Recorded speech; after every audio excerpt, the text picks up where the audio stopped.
Hello friends. आप सभी का अपने यूट्यूब चैनल बीपीएससी टीचर प्रशांत में हार्दिक स्वागत है। जैसा कि थंबनेल देखकर आप लोगों ने जान लिया होगा कि हमारा यह वीडियो आचार्य चयन परीक्षा 2024-25 के लिए एग्जाम पैटर्न और सिलेबस के रिगार्डिंग बनाया गया।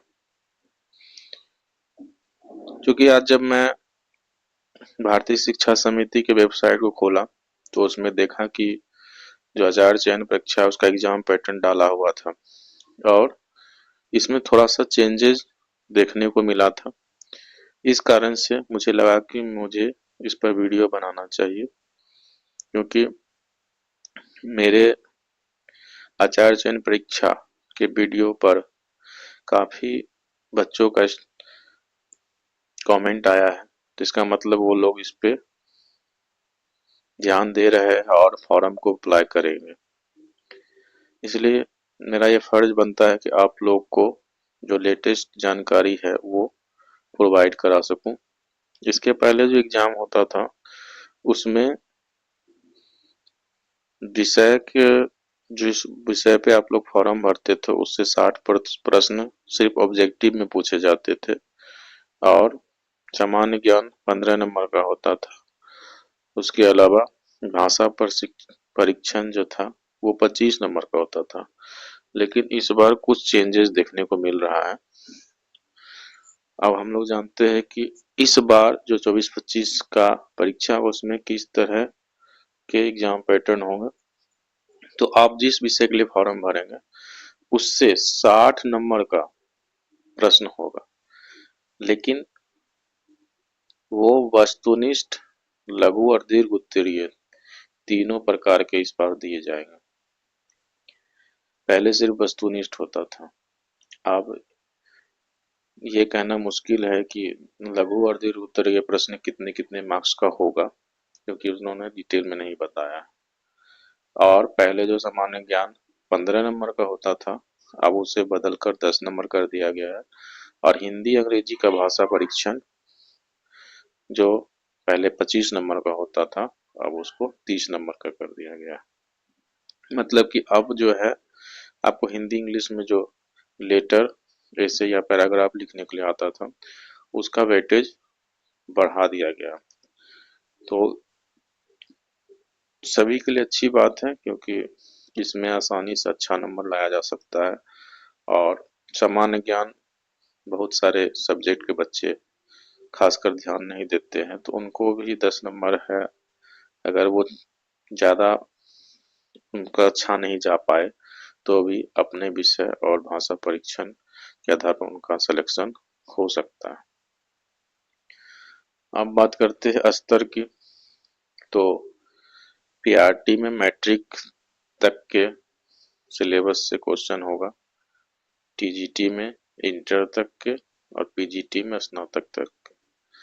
परीक्षा 2 घंटे का होगा जिसमें 1.5 घंटे आपके 70 नंबर के लिए दिए जाएंगे और जो भाषा परीक्षण होगा उसमें आधे घंटे का होगा।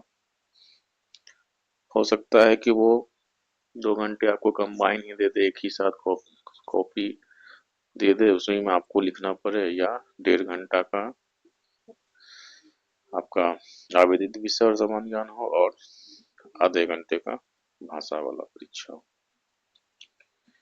अगर बात करें परीक्षा की तो पीआरटी और पीजीटी जो है सुबह 10 से 12 बजे लिया जाएगा और टीजीटी जो है 2 से 4 बजे तक होगा। परीक्षा जो है आप लोग का पटना में 28 दिसंबर 2024 को होगा। अब हम लोग थोड़ा जानते हैं कि कैसे तैयारी करें जिससे हमारा सिलेक्शन हो जाए।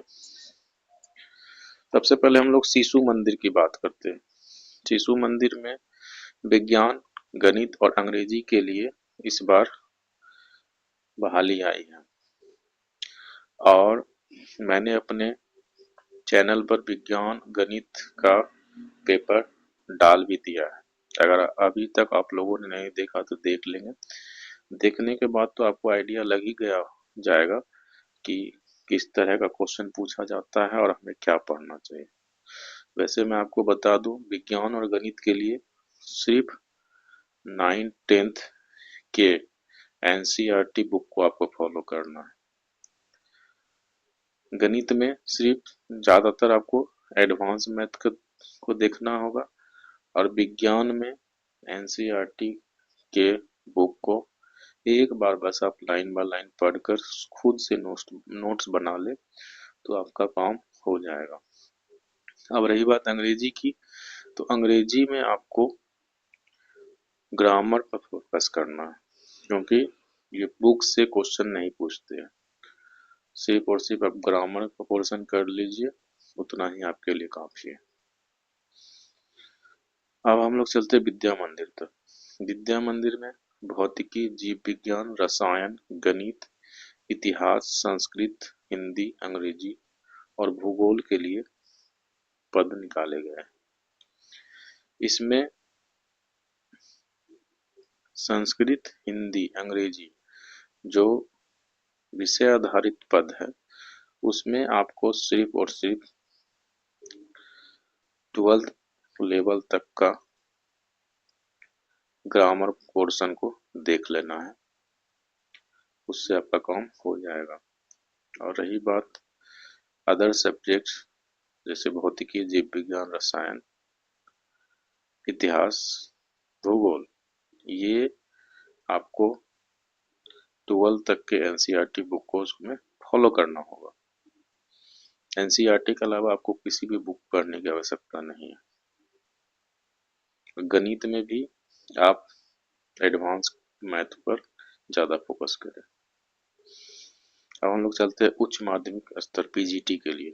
पीजीटी में भौतिकी, रसायन, जीव विज्ञान, गणित, अंग्रेजी, अर्थशास्त्र, व्यावसायिक शिक्षा, लेखा शास्त्र, इन पदों के लिए बहाली आई है। तो इसमें भी सेम आपको करना है। अंग्रेजी में सिर्फ ग्रामर को फोकस कीजिए, जो आपका ग्रेजुएट लेवल तक के ग्रामर के सिलेबस होते हैं अन्य किसी भी एग्जाम के लिए। और भौतिकी, रसायन, जीव विज्ञान, अर्थशास्त्र, व्यावसायिक शिक्षा, लेखा शास्त्र में ग्रेजुएट लेवल के जो एग्जाम होते हैं उसी का फोकस करना है। इसमें आपको ध्यान यही रखना है कि जिस सब्जेक्ट के लिए आप फॉर्म भरा है उसी सब्जेक्ट को आपको देखना है। उसके अलावा उससे मिलता जुलता किसी भी सब्जेक्ट पे आपको दिमाग लगाने की जरूरत नहीं है। विद्या मंदिर में खासकर आप देख रहे होंगे कि जो 9th-10th के लिए पद आए हैं उसमें सेपरेट पद निकाला गया है। सेपरेट पद निकालने का मतलब ही है कि आपको जिस सब्जेक्ट में भर रहे हैं उस सब्जेक्ट का खास नॉलेज होना चाहिए। जैसे अदर किसी स्कूल में आप अगर टीजीटी का पद भरते हैं तो टीजीटी साइंस होता है, टीजीटी एसएसटी होता है, लेकिन यहाँ उसको सेपरेट कर दिया गया है। फिजिक्स का अलग है, बायोलॉजी का अलग, केमिस्ट्री का अलग, हिस्ट्री का अलग, ज्योग्राफी का अलग। तो ये चाहते हैं कि हमें वैसा टीचर मिले जो अपने सब्जेक्ट पर पूरा पकड़ बनाए हुए हो। और इनके स्कूल में एनसीईआरटी बुक चलता है, तो ये कहीं दूसरे बुक से प्रश्न देते ही नहीं है। इनका क्वेश्चन सीधा साधा एनसीईआरटी से होता है, तो आप एनसीईआरटी पर ही फोकस करें। और अगर अभी तक आपने फॉर्म नहीं भरा है तो इनका लास्ट डेट जो है 15 दिसंबर तक है, आप अवश्य भर ले। और 17 दिसंबर से इसका एडमिट कार्ड डाउनलोड होगा, आप लोग डाउनलोड कर लेंगे। बहुत लोगों का ये प्रश्न था कि इसमें सैलरी जो है बहुत कम मिलती है, तो मैं ये बता दूं कि जो डीएलएड स्टूडेंट है उसको 5200 प्लस 2800 जो कि 8000 रुपया होता है वो मिनिमम मिलेगा ही। उसके अलावा आपको स्कूल के अनुसार डीए मिलता है। सरकारी जो डीए होते हैं इससे अलग इनका डीए होता है, जो कि स्कूल में बच्चे के संख्या के अनुसार ये लोग तय करते हैं। तो 5200 प्लस 2800 जो 8000 है, तो 8000 प्लस मिनिमम आपको जो डीएलएड स्टूडेंट हैं उसको मिलेगा ही। और जो बीएड करके जाएंगे उनको 9300 प्लस 4200 मतलब कि 13500 रुपया मिनिमम मिलता है। तो आज के बाद मुझे लगता है आप लोग डाउट नहीं रखेंगे। बहुत लोग को लगता होगा कि ये फालतू एग्जाम है, इसमें 2000-3000 रुपया देता होगा सैलरी। तो ऐसा नहीं है, और ये हम मिनिमम बता रहे हैं, इतना कम नहीं मिलेगा, क्योंकि इनका पोस्टिंग वैसे ही स्कूल में किया जाता है जहाँ पर बच्चों की संख्या इनफ है। जहाँ पर कम बच्चे हैं वहाँ पर जो है ये लोग आसपास के ही टीचर को बहाल करके सस्ते में रखते हैं। लेकिन चूंकि आप एग्जाम और इंटरव्यू देकर जा रहे हैं तो आपका जो पोस्टिंग होगा अच्छे विद्यालय में होगा। इसलिए अच्छे विद्यालय में होगा तो आपका सैलरी भी अच्छा होगा। और 2 साल के बाद जैसे ही आपका प्रोबेशन पीरियड खत्म होता है आपकी सैलरी काफी ज्यादा बढ़ जाएगी, और आपका प्रमोशन भी होगा, आप प्रधानाध्यापक भी बन सकते हैं। मेरा एक दोस्त जो है 2 साल पहले ज्वाइन किया था, बीएड किए हुए था, उसको 15,000 रुपया स्टार्टिंग सैलरी मिल रहा था, और 2 साल के बाद डायरेक्ट उसका ट्रांसफर दूसरे विद्यालय में एज ए प्रिंसिपल के रूप में किया गया, और अभी उसका सैलरी 37,000 रुपया है। इसलिए अगर आप बीएड करके या डीएलएड करके घर में ऐसे ही बैठे तो उससे बढ़िया है कि आप कुछ कमा ले। और चूंकि ये रेपुटेड इंस्टीट्यूशन है, इसलिए मैं आपको बोलूंगा कि आप थोड़ा सा इस पे ध्यान देते हुए अगर आपको समझ में आए तो फॉर्म भर के अच्छे से एग्जाम दे दे। इतना बताने के बाद भी अगर आपको इस संस्था के किसी भी मैटर पर आपको मुझसे कुछ जानना है, कुछ क्वेरी है, कुछ प्रॉब्लम है, तो मुझे कमेंट करेंगे। धन्यवाद। अगर आपको इसी तरह के वैकेंसी जो बिहार में आते हैं वो आप पाना चाहते हैं तो मेरे चैनल से जुड़े रहे। मैं अपने चैनल पर आगे आने वाले सभी वैकेंसी को अपने चैनल पर डालता रहूंगा। अगर वीडियो पसंद हुआ होगा तो लाइक कर दे।